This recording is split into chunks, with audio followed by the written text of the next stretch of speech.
গাই ভালুকা কুমুর দেহ ভালুকা একটা কুমুর সাতটায় যাইবে রাস্তা আমরা 27 জনে দেখছি কুমুর 27 লম্বা হইব তো আমরা এখন কেউ এই নদীতে গোসল করবো নামতেছি না জল আনতে গেছিলাম কলসিটা বুড়াইতে বুড়াইতে এই শিশুটা আমার খাপলা দিয়ে বেড়াইছে। তো নদীর উপর আসার পরে আমার কিছু লোকজন আর কি বললো যে এই নদীতে নাকি কুমির আসছে। আমরা শুনে তখন মানে বিশ্বাস করিনি, মানে হাসির উপরে কুমির না কি দেখছো।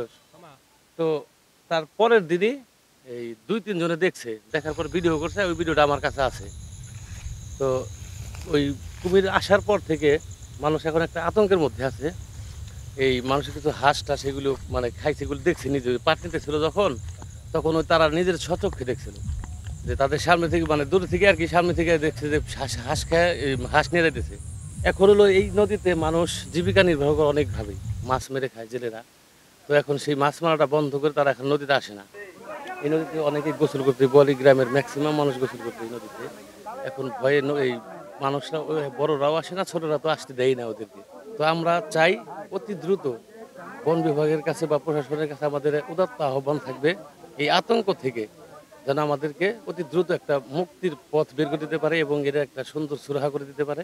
সংশ্লিষ্ট বিষয়ে আমরা অবগত আছি এবং এ বিষয়ে আমরা প্রাণী সম্পদ অফিসারের সাথে কথা বলেছি।